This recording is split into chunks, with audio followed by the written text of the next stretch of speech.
these figures that you have presented are impressive, no doubt. The fact that we are 9 years ahead of our own target and our own schedule that we promised to the world. We promised, NDC, not our own. It's an Yes, NDC. Yeah. the promised, Yeah. yes. I'm just quoting a report in the Reuters from the 6th of April 2023, not doubting these numbers that you have presented because you're the master of what you're learning. But according to this report, fossil fuel power output rose fastest in 3 decades. Emissions from power generation rose to 1.15 billion tons. Coal-fired power output was up 12.4%, gas-fired output down 29%. Share of coal in overall power output was up to 73.1%. You can challenge these figures. I will take no blame for this because it's not my report. This is the Reuters.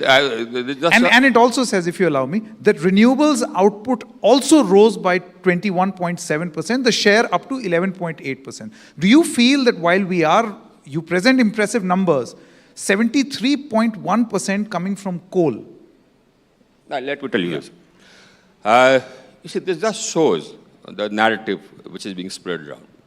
Now, if you have an economy which is growing at 7%, the electricity has to grow at 9%, 10%. I just gave you the growth figures.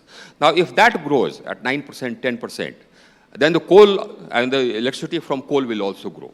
My PLF has gone up to 70%. It used to be around 50%. It has to grow if I have to meet that demand. Of course, it will grow. But the point is that our renewable energy capacity is growing faster. As I said, today we have almost 177,000 megawatts which are pure renewable, solar, wind, hydro, biomass, etc. So that will grow, but the wind will, but the thermal will also grow. Now the thermal will grow because, as I said, the sun does not shine at night, the wind does not blow at times, so you have to rely on thermal unless the battery becomes cheaper. And we are talking about a country which is going to grow, keep growing, and it needs energy. And they are talking about countries which have reached, almost the pinnacle of their growth. They are developed countries. So that the paradigm has to shift. That narrative has to change. You must realize one thing. Some figures are wrong. For example, today. And his figures also don't add up, let me tell you.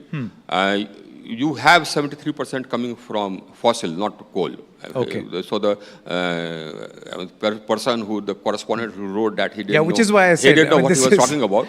So I attributed. So he didn't know what he was talking about. I mean, the Reuters correspondents can also be ignorant.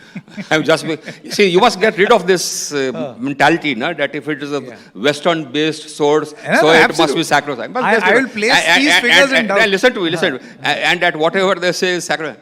Forget it. That's not so. For example, I'll tell you. Actually, let me first answer this. So my total fossil fuel energy is 73%. But that is not only coal. That also includes gas. I have about 24,000 megawatts of gas-based capacity. And my non-fossil fuel energy is in the region, varies day to day depending on the wind, etc., or the sun, about 24%. So the electricity which you see, 24% of that is already renewable. Now tell me what? And 43% of my capacity, 43.5% of my capacity is already non-fossil. Now tell me what?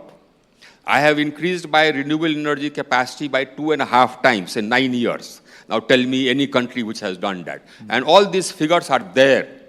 So tell your Reuters chap to remove his dark box and look at the figures. And one more thing I'll tell you. I will meet the requirement of energy for my growth. Why? I have a right to grow.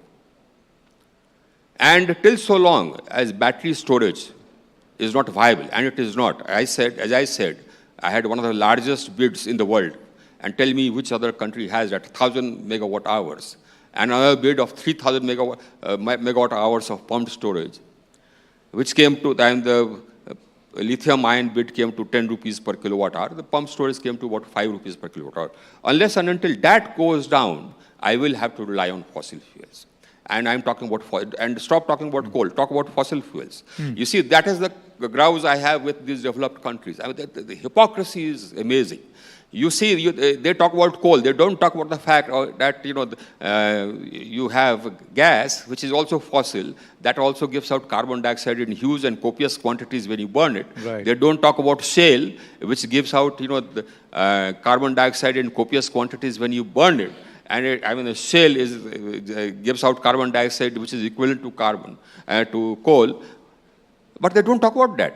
So somehow or the other, they got in, smuggled in a line in COP 26 in Glasgow about the phasing down coal. Thereafter, whichever, I was not there, whichever meeting I attended, I said, don't talk about coal, talk about all fossil fuels. You phase down, I have coal, I burn coal. You have gas, you burn gas. You phase down fossil fuels, I agree to phase down fossil fuels. And right now, as I said, I have about 73%, 43% is from non-fossil, so I have about 57% capacity-wise coming from coal and gas. That will come down to 33% by 35% by 2030.